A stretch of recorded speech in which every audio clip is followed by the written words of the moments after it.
قرآن کریم کی تلاوت جو کوئی بھی کرتا ہے اس کی شروعات اعوذ باللہ من الشیطان الرجیم سے کرتا ہے، چونکہ یہ قرآن میں اللہ کا حکم بھی ہے۔ اللہ فرماتا ہے فَإِذَا قَرَأْتَ الْقُرْآنَ فَاسْتَعِذْ بِاللَّهِ مِنَ الشَّيْطَانِ الرَّجِيمِ، جب تم قرآن پڑھنے کا ارادہ کرو تو اللہ کی پناہ لو شیطان مردود سے۔ تو اس حکم ربی کے مطابق جب بھی قرآن کریم کی تلاوت شروع کی جاتی ہے اعوذ باللہ سے شروع کی جاتی ہے۔ اعوذ باللہ کا مفہوم کیا ہے، اس کا مطلب کیا ہے؟ ہم اعوذ باللہ پڑھتے ہیں تو آخر اعوذ باللہ کے ذریعے اللہ کی بارگاہ میں اپنی کون سی بات رکھتے ہیں، کون سا مقصد رکھتے ہیں؟ لفظی ترجمہ ہے اعوذ باللہ من الشیطان الرجیم، میں اللہ کی پناہ لیتا ہوں یا لیتی ہوں شیطان مردود سے۔ مفسرین فرماتے ہیں یہ جو تلاوت کی جاتی ہے قرآن کریم سے پہلے اعوذ باللہ کی، اس میں بہت سی بے شمار حکمتیں پوشیدہ ہیں۔ ایک تو سب سے پہلی حکمت اور بڑی حکمت یہ ہے کہ قرآن کریم کی تلاوت کرنے والا کیا کرتا ہے؟ اللہ تبارک و تعالیٰ کے کلام کو دہراتا ہے۔ کسی بزرگ نے فرمایا کہ جب تم چاہو اللہ سے بات کرو تو نماز پڑھو، اور جب چاہو کہ اللہ تم سے بات کرے تو قرآن پڑھو۔ تو قرآن کریم کی تلاوت کرنے والا کیا کرتا ہے؟ اللہ کے کلام کو اپنی زبان سے دہراتا ہے۔ اور بادشاہوں کی برگاہ، اللہ سب سے بڑا بادشاہ، تمام بادشاہوں کا بادشاہ، ساری سلطنتیں اس کی، ساری کائنات اس کی۔ بادشاہوں کے یہاں حاضری کے آداب میں سے ایک ادب، ایک طریقہ یہ ہے کہ آپ جب بادشاہ کے یہاں پہنچے تو بادشاہ کا جو دشمن ہو یا اس کا مخالف ہو یا اس کا باغی ہو، آپ بادشاہ کے یہاں پہنچتے ہی اس سے برأت کا اظہار کریں۔ فرض کیجئے ایک آدمی ہے جو بادشاہ کے یہاں حاضر ہونا چاہتا ہے، لیکن بادشاہ کے سب سے بڑے دشمن سے بھی اس کا تعلق ہے، تو وہ بادشاہ کے یہاں جائے گا تو پہلے کیا کہے گا کہ میں اس سے بری ہوں، میں اس سے دور ہوں، بس آپ کی بارگاہ میں آیا ہوں۔ اللہ کا سب سے بڑا باغی، اللہ کی بارگاہ کا سب سے بڑا باغی، اللہ کا سب سے بڑا دشمن ہے شیطان ابلیس لعین۔ اب ہم اللہ کی بارگاہ میں حاضر ہوئے، قرآن کریم پڑھ رہے ہیں یا نماز پڑھ رہے ہیں، تو اعوذ باللہ پڑھنے کا مطلب یہ ہے کہ یا اللہ تیرا جو سب سے بڑا باغی ہے، تیرا جو سب سے بڑا دشمن ہے، میں اس سے برأت کا اظہار کرتا ہوں۔ میرا اس سے کوئی لینا دینا نہیں، میرا اس سے کوئی تعلق نہیں، لیکن مسئلہ یہ ہے کہ وہ دشمن طاقت و قوت میں مجھ سے بہت بڑا ہے۔ ابلیس ایک ایسا دشمن ہے جو ہم سے طاقت و قوت میں تو بلا شبہ بڑا ہے، اور اس پر مزید بات یہ کہ وہ آنکھوں سے نظر نہیں آتا، جو دشمن نظر نہیں آتا وہ اور بڑا ہو جاتا ہے، وہ اور خطرناک ہو جاتا ہے۔ تو وہ اتنا بڑا دشمن ہے کہ جس کی طاقت و قوت مجھ سے کئی گنا زیادہ ہے، اس کے پاس ہزاروں طرح کے ہتھیار ہیں، وہ میری ہر مجبوری، ہر کمزوری کو جانتا ہے، وہ جہاں چاہے جیسے چاہے مجھے چت کر سکتا ہے۔ کمال کی بات یہ ہے کہ میں اسے دیکھ بھی نہیں پاتا، تو خدایا اس سے لڑنے کی طاقت مجھ میں تو نہیں ہے۔ اعوذ باللہ، اے اللہ میں تیری پناہ میں آتا ہوں، تو مجھے بچا لے اس سے۔ بندہ جو کہتا ہے اعوذ باللہ، اس کا مطلب یہ ہوا کہ میں تیری پناہ میں آتا ہوں اس مردود سے، اس سے لڑنے کی طاقت و قوت مجھ میں نہیں ہے، اب تو ہی مجھے بچا سکتا ہے اس سے، اس کے شر سے، اس کی برائیوں سے، اس کے بہکاوے سے، اس کے وسوسے سے۔ تو اے اللہ اب تو ہی میری حفاظت فرما سکتا ہے، تو میں نے خود کو تیری بارگاہ میں تیرے سپرد کیا، اب تو میری حفاظت فرما۔ یہ مطلب ہوا اعوذ باللہ کا۔ صوفیاء کرام فرماتے ہیں جب بندہ اعوذ باللہ پڑھے، تعوذ پڑھے، اللہ کی پناہ چاہے یا اللہ کی پناہ لے شیطان مردود سے، تو صرف زبانی نہ کہے۔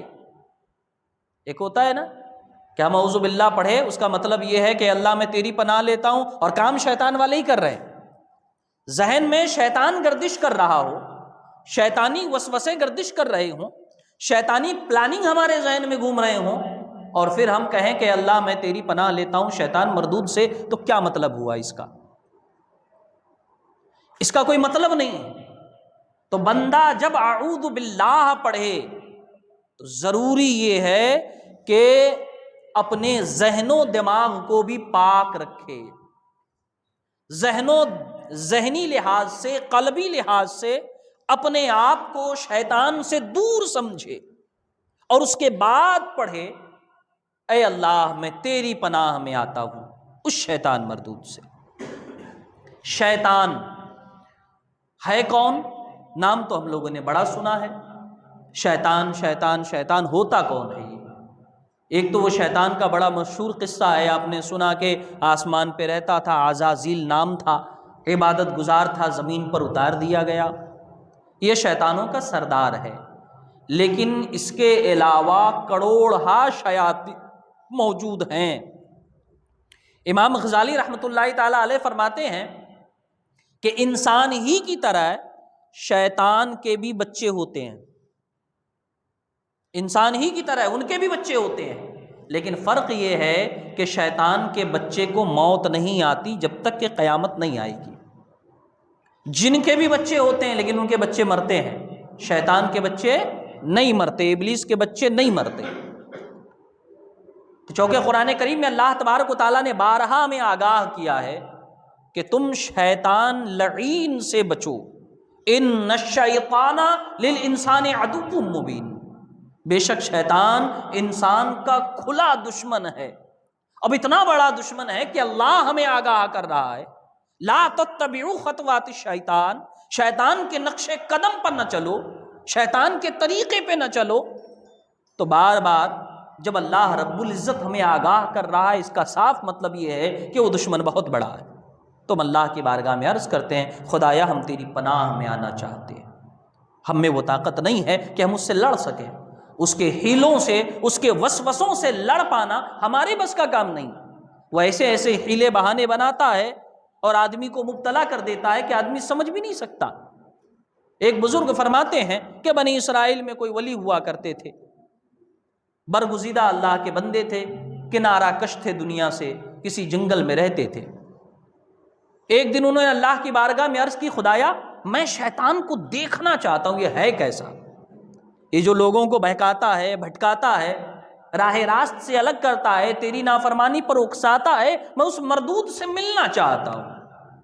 اللہ تعالیٰ نے فرمایا مت ملو، یہی بہتر۔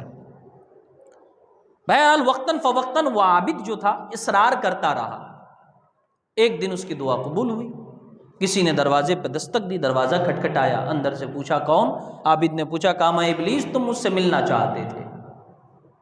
دروازہ کھولا عابد اور فوراً اس کا گلا پکڑا اور زمین پہ دے پٹکا اور اس کے اوپر بیٹھ گیا، کہا مردود تو ہی لوگوں کو بہکاتا ہے، میں آج تجھے جان سے مار دوں گا۔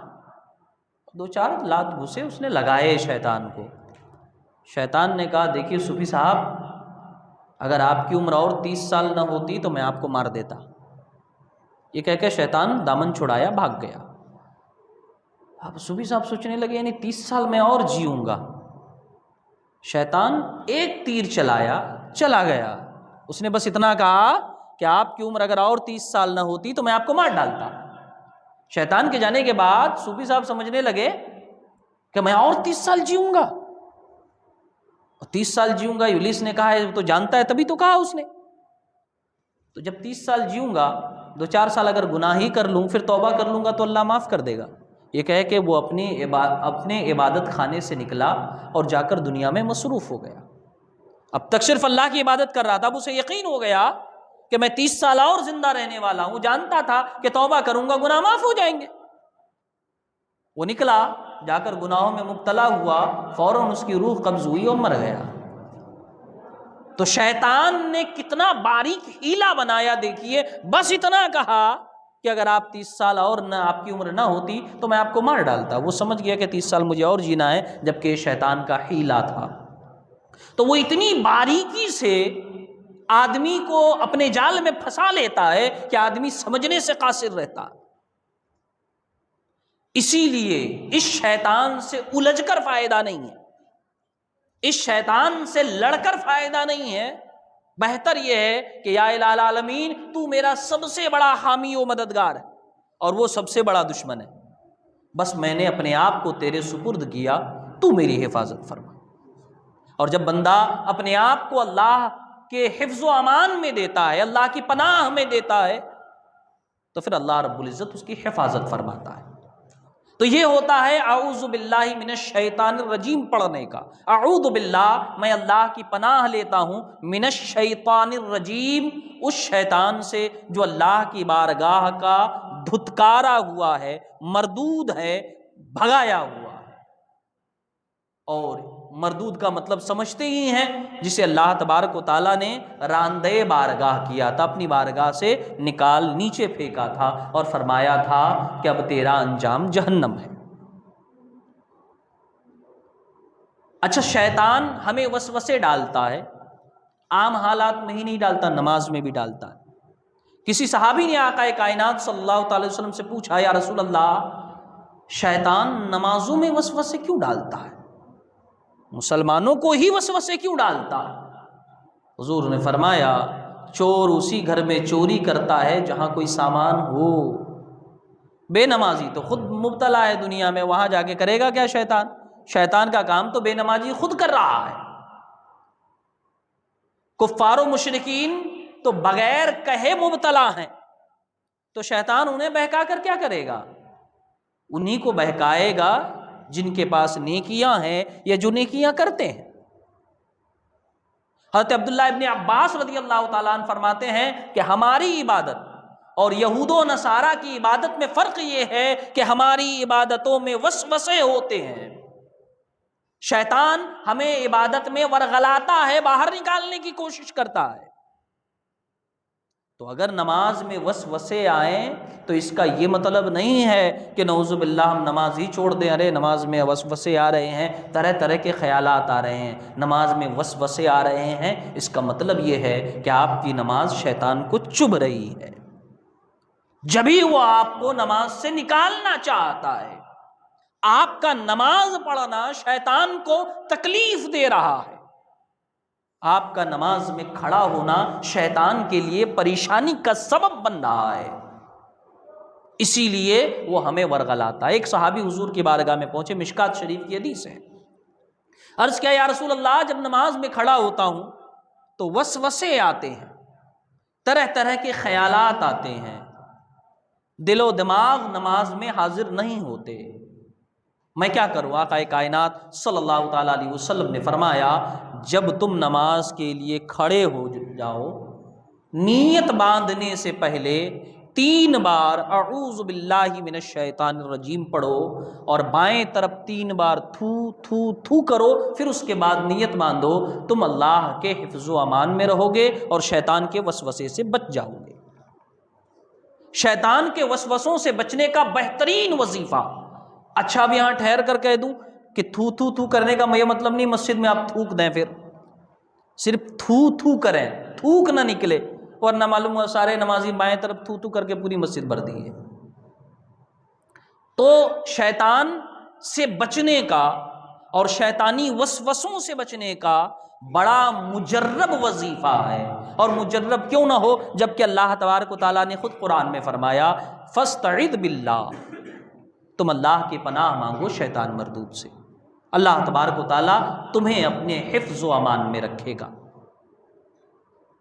علماء فرماتے ہیں جب کسی کو بدخوابی ہو، بلکہ احادیث کا مفہوم ہے، حدیثوں میں آیا ہے کہ جب کسی کو بدخوابی ہو یعنی برے خواب آتے ہوں تو وہ اعوذ باللہ من الشیطان الرجیم پڑھے، جب وسوسے آتے ہوں تو اعوذ باللہ من الشیطان الرجیم پڑھے، جب کبھی ڈر لگتا ہو تو اعوذ باللہ من الشیطان الرجیم پڑھے۔ یوں کہیں آپ کہ جو بھی پریشانیوں کے موقع ہوں وہاں پر اعوذ باللہ پڑھنے کا حکم ہے۔ اچھا، شیطان کا جو شر ہوتا ہے، اس کا وسوسہ ہوتا ہے، علماء فرماتے ہیں کئی طرح کا ہوتا ہے۔ ایک عقیدے کا شر، عقیدے میں خرابی آ جانا،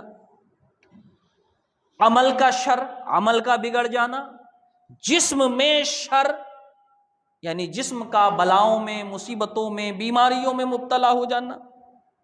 تو جب آدمی اعوذ باللہ پڑھے تو یہ نیت اس کے ذہن میں ہونی چاہیے کہ عقیدے کی تمام خرابیوں سے، عمل کی تمام برائیوں سے، جسم کے تمام آفات و بلیات سے اے اللہ میں تیری پناہ لیتا ہوں، ان تمام شروں سے میری حفاظت فرما۔